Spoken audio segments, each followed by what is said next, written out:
Hi, this is Mitch Mitchell of TT Mitchell Incorporated. I decided I will tell my name when I do the videos from my location and don't have any of that other information up there. Just thought I'd throw that out there. Not that anyone cares right now. Anyway, today's topic are stupid policies. I just got back from a mall that I went to down here in Memphis. And yes, I happen to be in Memphis, Tennessee. And I'd never been to this mall before. And I love going into malls because you usually see a lot of cool looking stuff. And I love to take pictures and chronicle it. And I do it, pretty much a lot of places I go. So this time I'm taking a few pictures here and there. And I have a security guard across the way say, sorry, you're not allowed to take pictures in here. So I wasn't sure who she was talking to. I'm outside in the middle. So I decided, well, let's look up. And she's talking to me. And I said, what, you can't take pictures in the mall? Says, no, the only pictures you can take are if you have your kid on one of the machines. I said, really? You can't take pictures anywhere in the mall? You can't take pictures of any of the things on the walls or nothing? She says, no. I said, why not?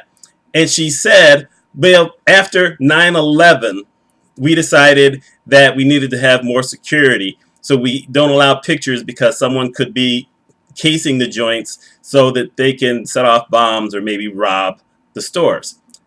And I looked at her and I said, this is one of the stupidest things I've ever heard of. I said that internally. I didn't say that to her. I just said, wow, we don't even do that in New York, obviously being from New York. And as I decided, you know what, I'm leaving, not going to share the pictures, not going to mention the name of the mall because why give any publicity?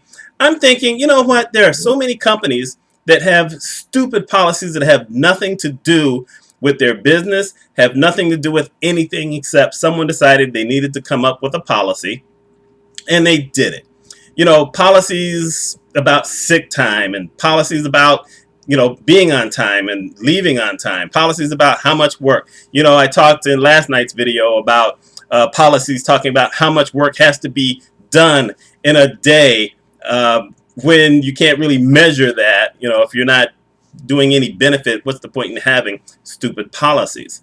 And I thought about that when I said it. So let's get this straight. You don't want anyone to talk about your mall, the positive feeling that they had walking in, some of the nice things that you have in here, the show pictures.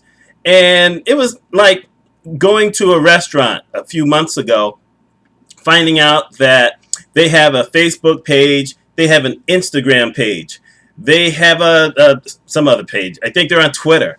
They want you to talk about them. They want you to put pictures up on Facebook. They want you to do all this stuff, but they don't have internet connection. And they don't have internet connection. And I asked, someone, what do you mean you don't have internet? Oh, well, management is worried that we'll be on it all day long, so we don't have internet at the restaurant. So you want to be on social media, and you want people to say all these positive things about you, and you want people to share pictures of the foods if they enjoy themselves, but you don't want to set up any way for them to do it. You want to wait for them to get home and maybe still be thinking about you and sign up for your Facebook or some of these other things. Maybe even Foursquare. Maybe they're on Foursquare. I don't know because I'm not on Foursquare. One of the things I've always hated is people who just set up policies for no reason. Now, I will tell you the truth.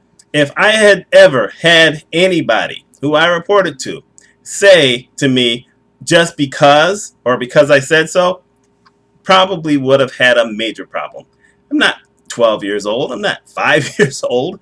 You don't treat adults that way. And there's some policies, it's just stupid. Now, being down here, a high crime area, number 7 or number 8 in the nation, if she had said, well, we're really worried about crime and different things like that, maybe you say, well, you may have a point, except for the fact that it wasn't 9 o'clock at night when they're getting ready to close. It's during the day. Look at this. I mean, this is what I was wearing, like I'm trying to hide anything. How are you going to hide this? I'm not 20 years old. I'm not looking shifty. I don't think so. Y'all tell me if I look shifty. I don't think I look shifty. I just think, my goodness, you don't really understand how all of this works, do you? I understand museums. Museums are actually, initially I didn't, where you can't take pictures in a lot of museums where there's artwork. And I wondered about that, but then I guess they don't do that because there are some people who will copy that stuff. Some people are amazing artists and they're great mimics, and they can make copies of that stuff. Or sometimes the people are trying to sell that stuff, but if you can just take a picture of it and take it home and maybe put it on your wallpaper of your computer, you may not ever think about buying that art. So I understand, good reasons for certain things, if it's economic and whatever. In this particular case, I said, well, that's a dumb rule. And it just reminded me that there are so many places I've been where there are just stupid rules.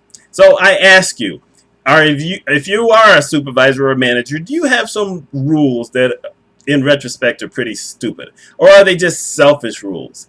Think about it. Let me know what you think. And I hope you have a great Friday. I think tomorrow's the first day of summer. And as of today, I got 10 more days of videos. Let's see what happens. Y'all take care. Have a great night.